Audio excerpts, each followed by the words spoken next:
Hola, muy buenas tardes. Muchas gracias por venir. A nombre de Penguin Random House, del sello de bolsillo, les damos las gracias por estar aquí. En estos momentos es cuando cobra sentido el libro, verlos a ustedes aquí con su autora. Realmente hace que tenga sentido lo que todos nosotros hacemos. Vamos a hablar un rato de los libros de Irene Vallejo, El infinito en un junco, que ya conocen y que es, en fin, el éxito del bestseller internacional. Y acabamos de lanzar El silbido del arquero, una novela que Irene publicó antes en España, que publicamos bajo el sello Random House, y El futuro recordado, una colección de ensayos que sale en debate ahorita. En fin, los voy a dejar con Jorge Volpi. Muchas gracias, Jorge, por estar aquí con nosotros.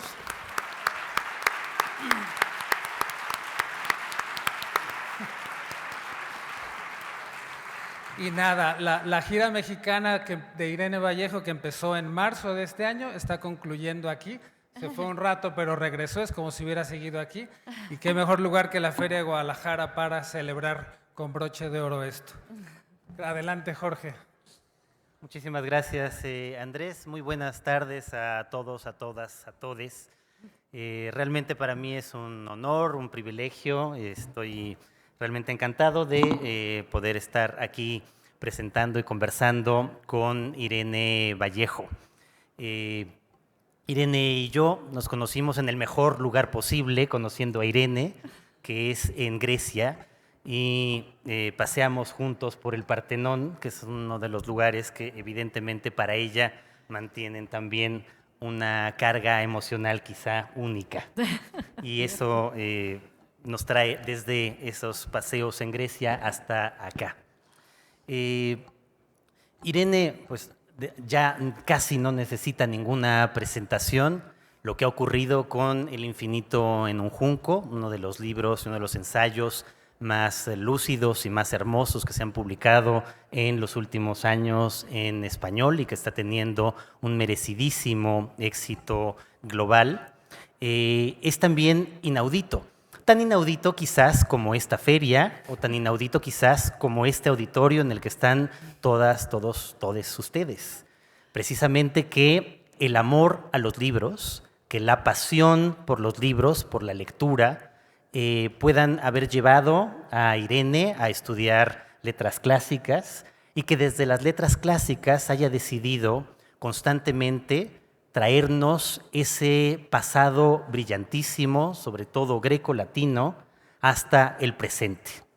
Y lo ha hecho de muchas maneras. Desde luego la que más conocemos es este ensayo, este infinito en un junco, que traza precisamente la historia de los orígenes de este objeto y de esta experiencia humana global y completa que es la lectura, pero no solamente estaba ahí ya su pasión por el mundo grecolatino, por el mundo antiguo y por los libros y la lectura, sino que también estaba ya en algunos otros libros previos de Irene y desde luego en las columnas que ha publicado ya desde hace mucho tiempo en El Heraldo de Aragón, que es el periódico de la comunidad autónoma de donde es Irene. Sigue viviendo en Zaragoza cuando la dejan los viajes, que imagino que no parará mucho en Zaragoza últimamente, y en el diario El País también. Entonces quisiera, sobre todo yo, conversar con Irene. Ustedes han venido a escucharla, a ella más que a mí, y simplemente reitero la maravilla que para mí fue como lector descubrir a Irene Vallejo mucho antes de conocerla en Grecia, con este ensayo fantástico que demuestra justamente cómo el pasado puede seguir presente, que demuestra también cómo la cultura y los libros pueden seguir teniendo un lugar central en nuestro mundo en constante crisis, que pese a los distintos formatos y tecnologías que han surgido desde entonces hasta ahora, que también están ligados sobre todo con la ficción, el libro como objeto y la idea de libro extraordinaria surgida en la antigüedad puede seguir absolutamente viva entre nosotros. Y te querría preguntar justamente entonces, Irene, para ya darte la palabra, que empezáramos con tu novela, con El silbido del arquero, que he leído después de El infinito en un junco y después del futuro recordado, y que en alguna medida ese orden hace que parezca sin duda un preludio a lo que iba a ser El infinito en un junco, pero quizás tú no lo pensaste así. Simplemente decirles que se trata de una novela que también está centrada en el mundo clásico, que como casi todo lo que cuenta Irene, sobre todo en sus columnas, es capaz de reconvertir, transformar, transmutar la materia de esas grandes historias del mundo greco-latino y convertirlas en historias vivas, energéticas y presentes. No develo nada diciéndole simplemente que en esta novela Irene trastoca la historia de Dido y Eneas, que en su novela se convierten en Eneas y Elisa, para dar vida a esta historia y reflexionar en torno a ella. Entonces te preguntaría, desde tu formación de letras clásicas, ¿cómo se te ocurre revisitar narrativamente, justamente, en particular, este mito? Muchísimas gracias por acudir esta tarde,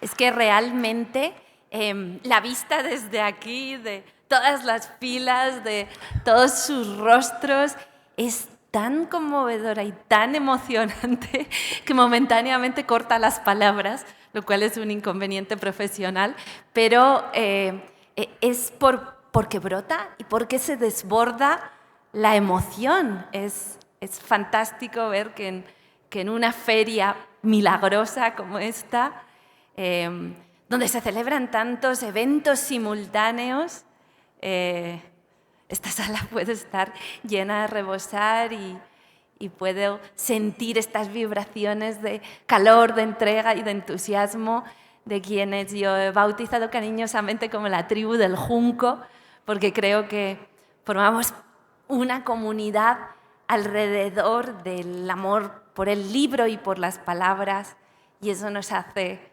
sentirnos próximos y comprendidos, y es por eso tan conmovedor reencontrarme en algunos casos, conocer en otros casos rostros de lectoras, de lectores, de personas que se han acercado a los libros y que han venido aquí con esta voluntad de acompañarme y cobijarme. Así que muchísimas gracias.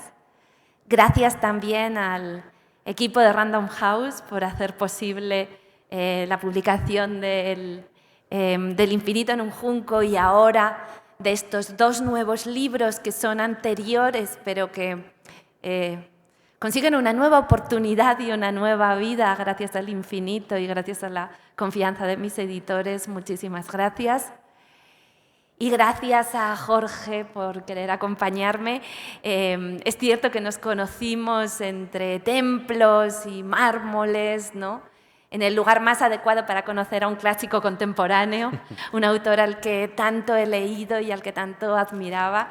Y es maravilloso habernos encontrado allí y reencontrado en distintas ocasiones literarias. Gracias por la generosidad de leer los libros, de acompañarme y de aceptar esta conversación. Es para mí también un gran honor y un regalo más de esta FIL tan abrumadora y tan legendaria a su manera, a la que vengo por primera vez y estaba realmente deseando, era uno de los anhelos profundos de mi vida, visitar al menos una vez esta FIL de Guadalajara, que es el gran ágora de nuestra lengua y de nuestra literatura, de nuestras literaturas, ¿no? De nuestros acentos, de nuestras creaciones, de nuestros relatos, de nuestras pieles, de nuestros acentos, y es maravilloso realmente estar acá.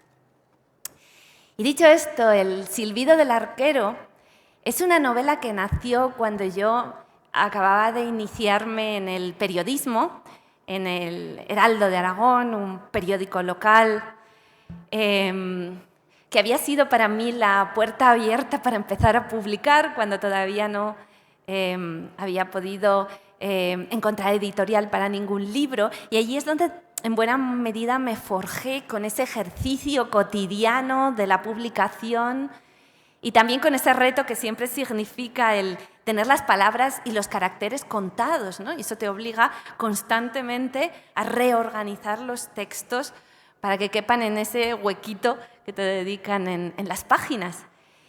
Y recuerdo el comienzo de la guerra de Siria, cómo nos afectó en la redacción. Las imágenes conmovedoras y terribles que empezaron a llegar de esa guerra y de los refugiados que se embarcaban desde Siria por el Mediterráneo buscando refugio, buscando una nueva vida en Europa. Y ese Mediterráneo surcado por los exiliados, por los refugiados, ese Mediterráneo en cuyas costas naufragaban sus barcos y aquella foto icónica de un niño en las costas de Turquía, muerto en la playa, me hicieron vibrar y reaccionar reflexionando cómo eran los mismos escenarios exactamente de la guerra de Troya, aproximadamente, Turquía, el oriente mediterráneo, y cómo estos refugiados buscaban construirse una nueva existencia en Italia, ¿no? Algunos de ellos naufragaban en Túnez y en el norte de África, exactamente en los mismos territorios del mito antiguo, de la guerra de Troya, de esa guerra de Troya que viene a ser el símbolo de todas las guerras y muy principalmente de todas las derrotas, ¿no? A través de un héroe que es Eneas, un héroe totalmente distinto a los que estamos acostumbrados, porque asociamos el heroísmo con el éxito. A esto nos han acostumbrado en la sociedad y pensamos que solo puede ser el héroe quien triunfa. Y sin embargo, Eneas es todo lo contrario. Es un personaje mitológico que se nos presenta como héroe en la derrota. Y esa paradoja ya me pareció interesante para explorarla literariamente, ¿no? ¿Cómo es esto del heroísmo del fracaso? ¿Cómo es esto del heroísmo que supone seguir adelante cuando la vida te azota, te golpea y te arrebata lo que tenías?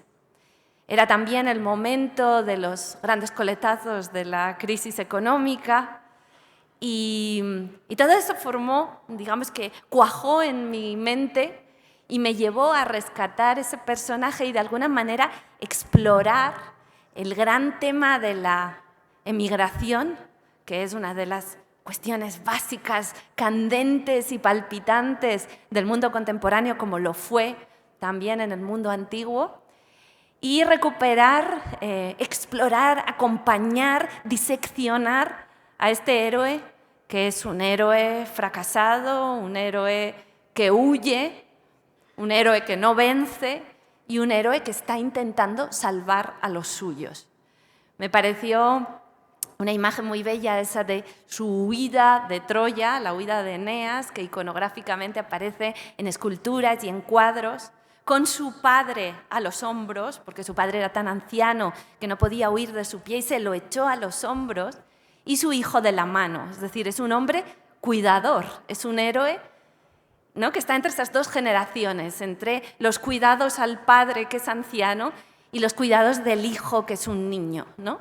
Esa situación que afecta a tantas mujeres que todavía están allá, entre las dos generaciones atrapadas, ¿no?, entre el cuidado de los mayores y el cuidado de los niños y de los hijos. Bueno, me pareció sugerente de entrada ese cambio de rol. Este es el héroe, ¿no? El héroe es quien, a pesar de perder, salva a los suyos y sigue adelante sin saber qué le espera en el futuro y sin saber a dónde le llevará esa navegación desesperada. Me parece una metáfora poderosa de la vida de todos nosotros, que navegamos sin saber a dónde nos llevará el futuro y cuál será el siguiente puerto de esta vida, ¿no?, tan azotada por las incertidumbres.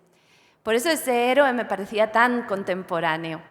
Y había otro aspecto, la de Dido y Eneas es una gran historia de amor, una de las grandes historias de amor de la literatura, pero curiosamente para ser tan antigua, para ser una historia mitológica y legendaria, es también una historia subversiva a su manera, porque cambia los roles acostumbrados. Allí encontramos a una mujer, una reina, llamada Dido en la Eneida, pero también Elisa, porque tiene los dos nombres, el nombre fenicio y el nombre cartaginés. Yo elegí el nombre originario también para marcar un poco de las distancias con el mito y manifestar que de alguna manera me permitía libertades creativas a partir del magma de la mitología y de la leyenda. Esta mujer es una reina poderosa, sola, sin un hombre a su lado. Y cuando Eneas desembarca y naufraga en sus costas, es ella la que lo salva, es ella la que lo rescata, es ella la que viene en ayuda del hombre en problemas y en dificultades. Y eso me pareció también un aspecto, ¿no? Un ángulo, una mirada distinta a la mayoría de nuestras mitologías sentimentales, en las que es siempre la mujer la que necesita ser rescatada, salvada, ayudada, sacada de dificultades por parte del hombre. Y bueno, pues al constatar que ese mito tenía tantos ingredientes que me resultaban interesantes y atractivos para analizar el mundo contemporáneo a través del filtro de esos imaginarios, decidí lanzarme a esa aventura, recuperar un mito, pero también recuperar la historia de cómo se escribió la Eneida, es decir, la redacción del mito, la creación de la leyenda. Porque ese tema, cómo se crean las leyendas, quién las escribe, quién las decide, quién las moldea y el servicio de qué intereses, era otra cuestión que me interesaba profundamente al entrar en el universo del periodismo, ¿no? ¿Qué presiones recibe quien trata de contar y analizar la realidad, ¿no? Cómo la sombra del poder se proyecta sobre aquellos que intentan crear los discursos y relatar el mundo en el que viven, ¿no? Y esa es la historia de Virgilio, a quien le encargan escribir la Eneida, y tiene que hacerlo como propagandista de un emperador en el que, en mi ficción, no cree y en el que, en el fondo, se siente obligado, y eso le hace sentir profundamente desleal con su propia voz y con su propia literatura, ¿no? Y cómo resuelve ese conflicto, que es en el fondo el conflicto de quien quiere vivir honradamente al margen de las presiones y de las asfixias del poder, pero no siempre encuentra el camino y a veces se siente perdido y errabundo como este personaje mío. Y entonces todas esas historias se van entrelazando a través de una multiplicidad de voces, que es el aspecto más contemporáneo de la novela, una estructura en la que cada personaje cuenta su punto de vista de la historia. Ninguno de los personajes posee toda la información, solo los lectores que van recogiendo esos textos, esas miradas, esas versiones.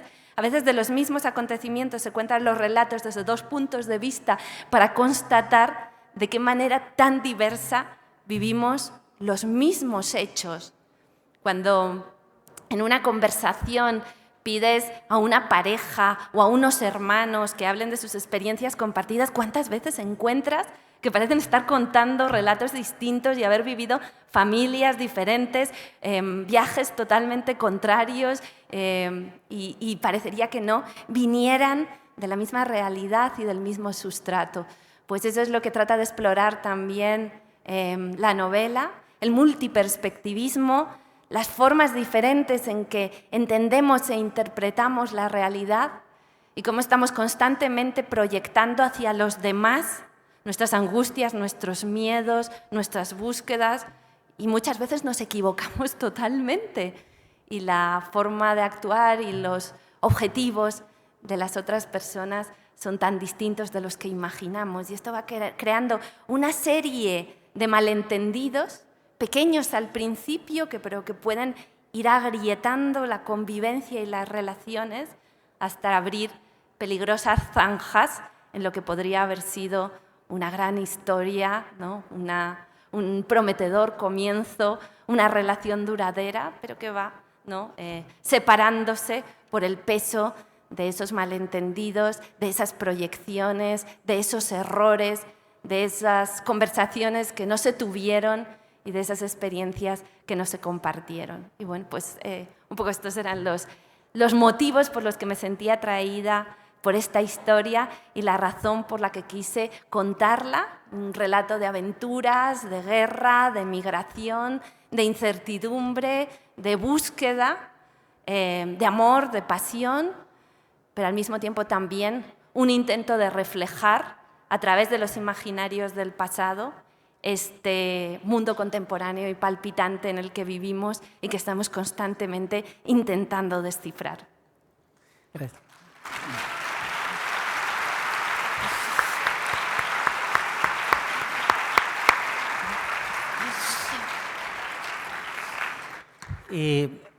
Me parece fantástico que tengamos la oportunidad ahora en México de tener esta Irene Vallejo múltiple. Por un lado, la Irene Vallejo como columnista, por el otro como ensayista y por el otro como narradora, y dándonos cuenta de que al mismo tiempo no deja de ser absolutamente coherente. En las columnas que has publicado, tanto en el Heraldo de Aragón, que se recopilan en El Futuro Recordado, como con las que publicas en El País y que en México publica Milenio y que han podido seguirla, me parece fascinante el procedimiento que utilizas para abordar problemas directos de nuestra realidad y de nuestro tiempo y siempre encontrar una manera en ese pasado, sobre todo grecolatino otra vez, sí, para darle una nueva perspectiva. Entonces, cuéntanos un poco exacto esa maquinaria que en muy pocos caracteres, en donde en efecto podrías escribirle El infinito en un junco con este número de páginas, pero en cambio los caracteres te los dicta el editor en el periódico y cómo ahí también hilas, no solo es el futuro recordado, sino también es el pasado resucitado al mismo tiempo. Sí, es así, es un desafío, como tú bien sabes, el periodismo, realmente hilar un discurso dentro del espacio previamente delimitado, ¿no? En mi caso, 1.650 caracteres. Practiqué estas columnas durante más de 12 años y llegué a tenerlo realmente como tatuado en la mente. Y yo creo que después de tanto ejercicio, ¿no?, de esa gimnasia permanente de los 1.600 caracteres, yo a veces tenía la sensación de que al escribir y al hablar me salen tiradas de 1.650 caracteres. Porque ya estoy programada mentalmente para los 1.600 caracteres. No, esa columna nació precisamente de un desafío que lancé al director del periódico, el Heraldo de Aragón, que había sido mi profesor de Historia Antigua en la Universidad de Zaragoza. Y en ese momento dirigía el periódico y yo sabía que sería una persona de sensibilidad receptiva para la propuesta que yo le hice. Y esa propuesta era precisamente una sección fija en opinión, en la que analizase algún aspecto de la actualidad, pero siempre en relación con una etimología, con un personaje mitológico o con un acontecimiento histórico del pasado, ¿no? Y entonces es siempre como un viaje de ida y vuelta. Partimos del mundo contemporáneo y de algunos de los aspectos que eran de actualidad en el momento en el que yo publicaba esos textos, viajamos hacia el pasado para adquirir perspectiva, como quien retrocede unos pasos para tomar una fotografía, y después volvemos otra vez al presente con un giro, una reflexión, casi un epigrama con el que siempre acaban estos textos, ¿no? Siempre busco como un efecto de sorpresa o un juego de palabras. A veces son casi cuentos. Sí, sí, es como si al final fuera ese giro final sorpresivo de un microrrelato, ¿no? Una forma de darle la vuelta y poner un poco patas arriba a todo lo que aparentemente había sido el discurso de la columna, o resumirlo de una manera muy condensada y conceptista en un juego de palabras. Porque también me parece importante la vertiente lúdica, ¿no? Leemos porque sentimos curiosidad, saciar la curiosidad es un placer, y y es algo que nos hace sentir felices. ¿Y por qué no permitirnos al mismo tiempo también un pequeño jugueteo con los conceptos, con las ideas, con los lugares comunes y preconcebidos sobre el mundo clásico? Porque muchos lo hemos estudiado como si fuera un lugar ideal, ¿no? Una especie de modelo decisivo para toda la humanidad. Estos fueron los griegos y los romanos. Y sin embargo yo no los veo así, intento bajarlos del pedestal, bromear con ellos, como hacían los propios clásicos en sus tiempos. A mí me gusta mucho la sátira antigua y me alimento en gran medida de ella también, ¿no? Me fascina la capacidad que tienen muchos de estos clásicos de ponerse en solfa a sí mismos y reírse de la propia realidad. Y luego pongo de manifiesto la oscuridad que se oculta detrás del aparente brillo de esas épocas doradas que son los periodos clásicos, ¿no? En el caso de la antigüedad es evidente que era una sociedad esclavista, una sociedad que practicaba el culto a la guerra, una sociedad imperialista y una sociedad profundamente misógina. Todo esto no se puede ocultar y creo que es necesario sacarlo también a la superficie, porque creo que nosotros conversamos con los clásicos y con los grandes autores del pasado precisamente porque nos reconocemos en su humanidad y también en sus tropiezos y sus errores, ¿no? Y podemos aprender mucho de aquello en lo que se equivocaron, de aquello en lo que fomentaron injusticias que nosotros ahora estamos en condiciones de corregir. Así que nos sirven también sus errores, nos sirven también sus hipocresías, nos sirven también sus corrupciones, que fueron unas sociedades profundamente corruptas, y en algunas de las columnas intento recoger algunos casos bastante curiosos de corrupción en la antigüedad, corrupciones inmobiliarias, corrupciones políticas, corrupciones legales, que son interesantes y que dan un referente, ¿no? para el mundo del presente en el que nos movemos. Y así es como este reto de intentar reinterpretar la actualidad contemporánea, pero de una forma sosegada, tranquila, humorística, abierta también al desacuerdo, al debate, intentando que no sea tampoco una lectura autoritaria del pasado ni del presente, pues fue el envite que yo lancé al periódico y que ellos me aceptaron y que fuimos capaces de mantener durante 12 años de ejercicio cotidiano y semanal de ese columnismo.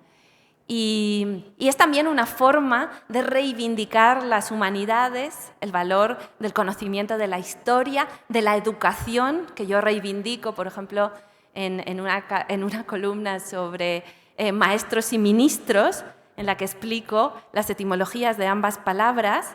Maestro viene del latín magister, es el que hace lo máximo, lo más importante, magis. Y sin embargo el ministro viene de minus, que es lo menos. El ministro hace unas tareas de administración y de resolución de problemas que, de acuerdo a la etimología, estarían en un rango jerárquico muy inferior al del maestro, ¿no? El maestro es mucho más que el ministro, y para un ministro convertirse en maestro educador, según los antiguos, habría sido un ascenso, ¿no? Y todas estas ideas, estas etimologías, estas reflexiones sobre el mundo en el que vivimos, pues, y también sobre aspectos sociales, personales e íntimos de nuestras relaciones, reflexiones sobre el amor, sobre la sociedad, sobre la adolescencia, sobre el deporte, sobre el humor. Todo esto forma parte del universo de columnismo en el que yo me embarqué, y gracias a la complicidad de mi director, profesor en la universidad, pues conseguí llevar a cabo, y me parece que es también una puerta de entrada a esos clásicos que a veces nos parecen distantes, lejanos y difíciles de interpretar, y necesitan, bueno, pues esas pequeñas ventanas de interpretación o de ayuda, ¿no? Esas guías, esas claves que luego pueden ser el paso previo o la antesala a leer a los clásicos, ¿no? Y atreverse hacia esos caminos sin miedo, ¿no? y convencidos, este es el mensaje en definitiva que quiero transmitir, de que todo el mundo es bienvenido a la lectura, también a la lectura de los clásicos. No son difíciles de entender, no son inhóspitos, son mucho más parecidos a nosotros de lo que creemos, y gran parte de lo que hemos llegado a ser se configuró en aquellas sociedades, en esos conceptos políticos, en esas formas de vivir que inventaron y a veces también deterioraron nuestros antepasados grecolatinos. Irene, y para concluir y para que puedas sobre todo reunirte con todos los que están aquí, que no solamente son evidentemente tus lectores, sino que además son tus mayores aliados en este deseo de que el libro y la lectura alcancen un lugar central en nuestro mundo.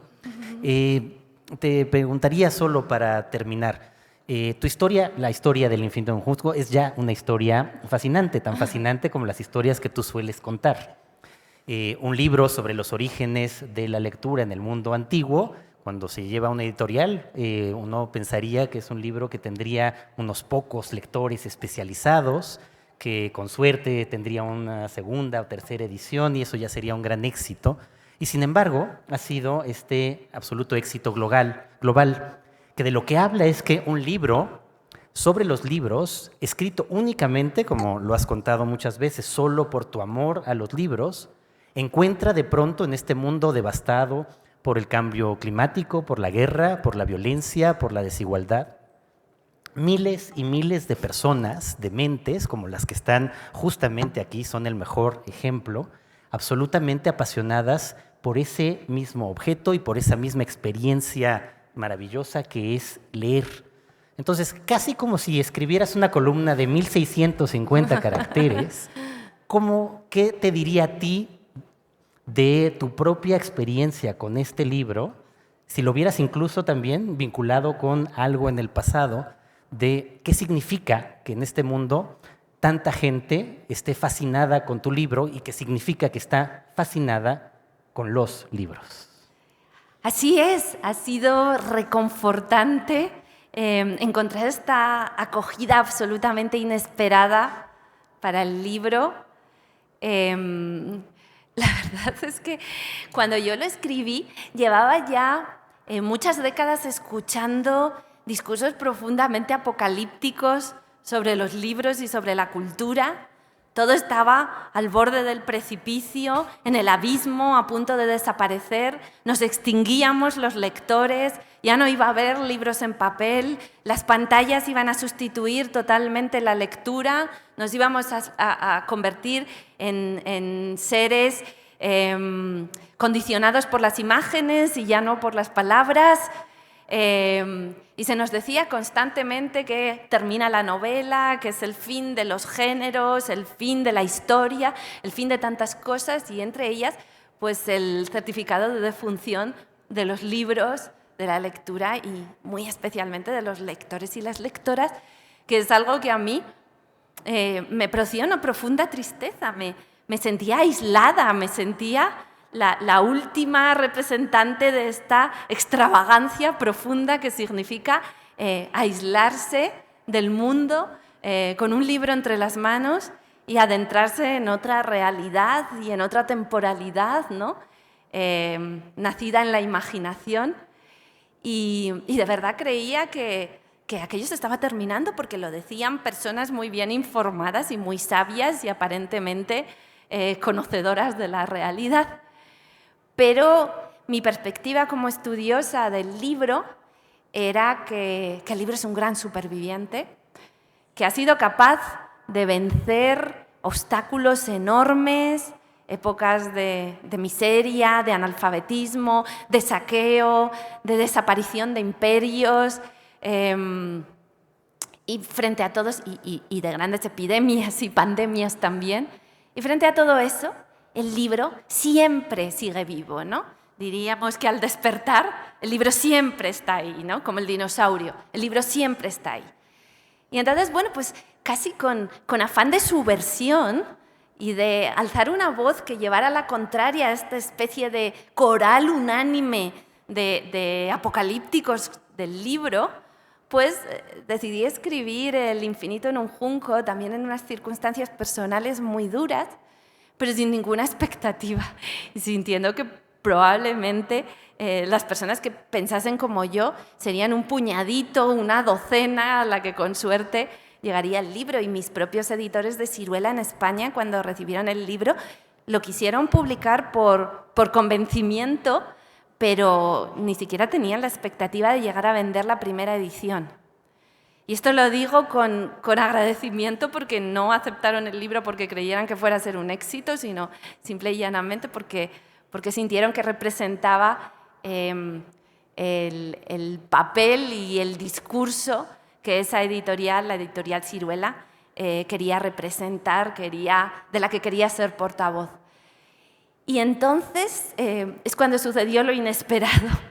Y yo no sé cómo explicarlo, y sobre todo ignoro cómo agradecerlo a todas las personas que, además, en periodo de pandemia, con las librerías cerradas, enclaustrados en nuestras casas, empezaron a hablar del libro, a recomendarlo.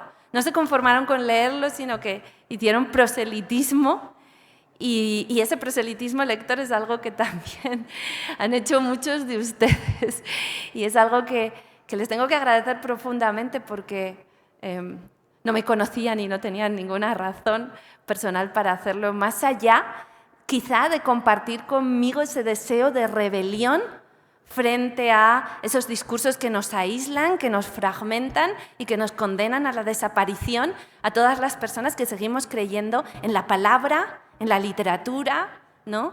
Y en las comunidades que se crean a través de estos imaginarios compartidos y a través de los relatos con los que entramos en otras pieles y nos hacemos capaces de entender las motivaciones de las otras personas, que son ese gran enigma en nuestras vidas, y que además fortalecen a las sociedades democráticas, porque ayudan a fomentar el debate en lugar de la violencia y la agresión.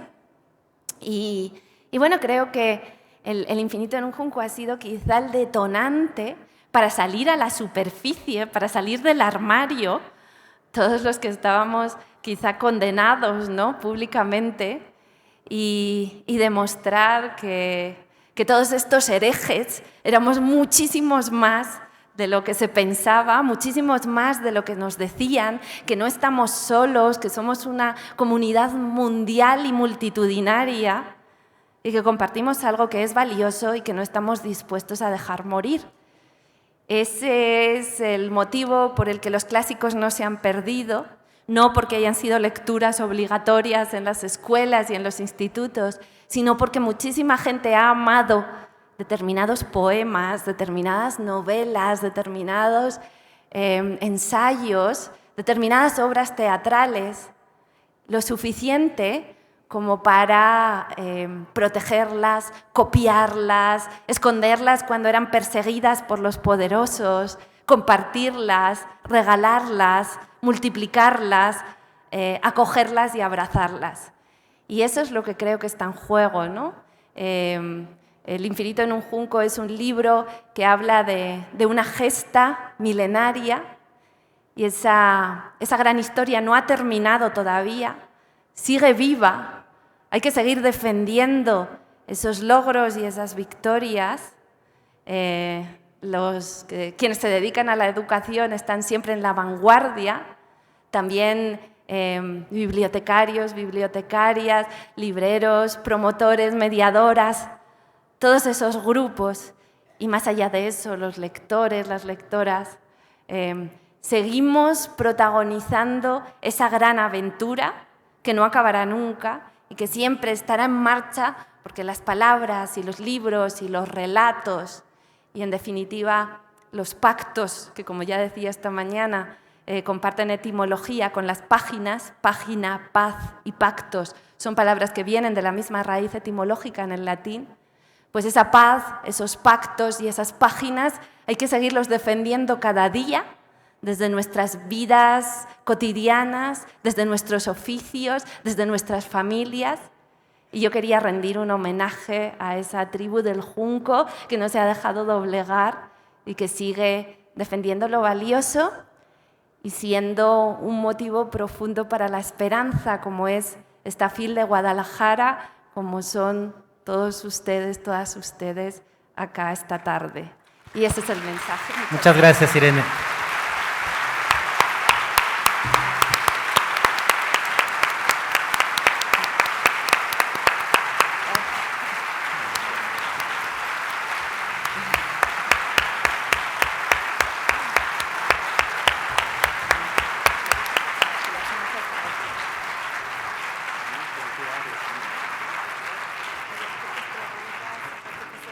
Bueno, Irene se queda entonces con sus lectores. Muchísimas gracias.